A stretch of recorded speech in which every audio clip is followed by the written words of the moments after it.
Bonjour à toutes et à tous et bienvenue dans cette nouvelle vidéo. Vu que c'est bientôt les grandes vacances, j'ai décidé aujourd'hui de vous présenter 2 livres à absolument lire pendant les grandes vacances. Le premier, c'est un livre jeunesse et je vous en ai déjà parlé dans cette chaîne, c'est L'expérience Noah Thorson, écrit par Michel Gagnon et publié aux éditions PKJ. Si vous n'avez pas vu la vidéo où j'en parlais, je vous mets le lien juste ici.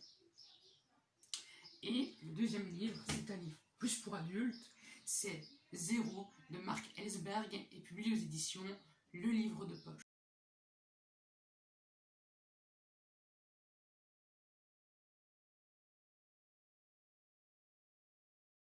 L'expérience Noah Thorson raconte la vie de Noah Thorson, évidemment, qui un jour se révèle sur une table d'opération avec une cicatrice en plein milieu de la poitrine.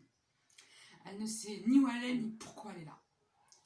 En tout cas, une chose est sûre, elle est la clé d'un secret pour lequel des personnes seraient prêtes à tuer. Alors, mon avis sur Noah Thorson, je l'ai adoré, je vous le conseille. D'ailleurs, c'est pour ça qu'il est dans cette vidéo.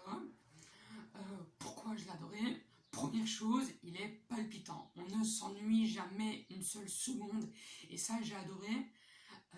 Quand on est à livre pour l'été, les vacances, on a vraiment envie d'un livre détente qui nous relaxe, où on peut lire sur un transat en plein soleil. Et ce livre-là, il est vraiment idéal. Par son histoire qui est palpitante, avec plein de rebondissements, des chapitres découpés pour faire durer le suspense, on a tout le temps envie de tourner les pages. Mais aussi, ça fait que c'est un livre détente parce que son écriture est très simple. C'est l'écriture jeunesse et je trouve parfois qu'elle est un peu trop simpliste, pas assez développée, et c'est le seul point négatif que j'ai trouvé à ce livre, cette écriture pas assez développée. J'ai trouvé ça dommage, mais sinon voilà, très très bon livre. Et troisième chose qui fait que j'ai adoré ce livre, c'est aussi les personnages.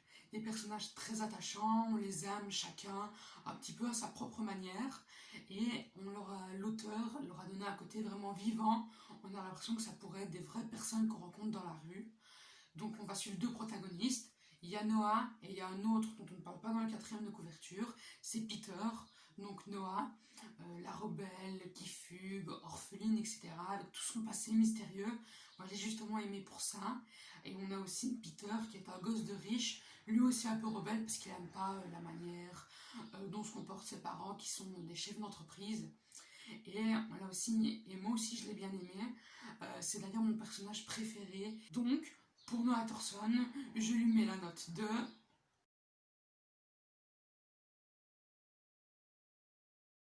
Et maintenant, passons à Zéro, le livre qui nous raconte l'histoire de Cynthia Bonsan, journaliste au Daily, un journal à Londres, qui, un jour, va commencer à enquêter sur les agissements de Freeme, une société américaine qui développe tout un tas d'applications censées nous rendre la vie meilleure. Au fur et à mesure de sa quête, elle va découvrir des secrets de plus en plus sombres. Je viens de terminer la lecture de Zéro et je peux vous avouer que cette lecture m'a bluffé. Alors, ce livre m'a vraiment surpris de par son style d'écriture. En premier, un style d'écriture très spécial, qui est très cinématographique, de par le fait qu'on passe d'une scène à une autre, et les scènes ont toujours un lien, mais c'est vraiment, il n'y a pas de transition entre les 2 scènes. Mais c'est rendu très facile de par l'écriture qui est toujours simple, comme Noah Thorson, avec cette fois-ci un niveau de vocabulaire, vu que c'est un livre adulte, un peu plus élevé. Donc une écriture toujours simple, fluide, qui donne toujours envie de tourner la page sans s'arrêter. Les chapitres sont moins bien découpés, je vais dire, que dans Noah Thorson, c'est-à-dire qu'on s'arrête à un chapitre, mais ça donne pas spécialement envie de lire l'autre. Mais l'histoire est tellement rendue palpitante que ça nous donne envie quand même de continuer de lire.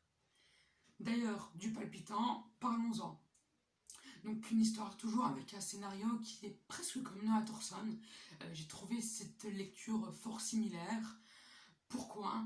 Parce qu'on parle toujours d'informatique. Dans Noah Thorson, on parle plus de hackage informatique. Et dans Zéro, on va plus parler de collecte de données. Donc quand on va sur Google, YouTube, etc., on collecte nos données. Et ben, Zéro va parler de ça. Et là, ce sera plus Freeme. Évidemment, ils peuvent pas... Marc Ellsberg ne peut pas mettre de vraies sociétés. Donc là, c'est Freeme. Et voilà, et ce thème, j'ai vraiment adoré, j'ai appris des choses. Quand on lit un roman, surtout des tas comme celui-ci, on ne pense pas spécialement pouvoir apprendre des choses, et pourtant si. J'ai appris plein de choses sur la collecte de données, et je trouve déjà que c'est juste un bon argument pour lire ce livre, même si vous n'êtes pas très thriller, un petit peu science-fiction, etc. Je pense que c'est une bonne raison pour lire ce livre. Et donc, une très bonne histoire globalement. Ce livre a quand même un point noir, et je trouve qu'il est quand même assez gros. Son point noir, c'est ses personnages. J'ai pas du tout réussi à m'attacher aux personnages. Comme j'ai dit, on passe d'une scène à l'autre, donc on passe aussi d'un personnage à l'autre. Donc déjà, ce fait-là, ça nous empêche un peu d'apprécier les personnages. Mais aussi, je trouve qu'ils n'étaient pas assez bien développés, qu'ils étaient beaucoup trop banals, beaucoup trop simples pour être vrais. Contrairement à Noah Thorson, on a vraiment l'impression qu'on pourrait rencontrer les personnages dans la rue. Là, non, les personnages sont beaucoup trop simples, banals, ou parfois même un peu trop exagérés pour être vrais. Donc voilà, c'est vraiment dommage. Ce livre aurait pu être parfait. Il est juste très bien. Bon, c'est déjà super chouette d'être très bien. Mais voilà, un petit problème de personnage. C'est pas très grave. Et c'est pour ça que je lui mets la note de...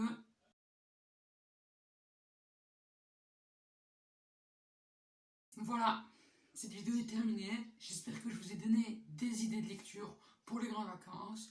En tout cas, moi je vous dis à la prochaine vidéo. Allez, bye bye!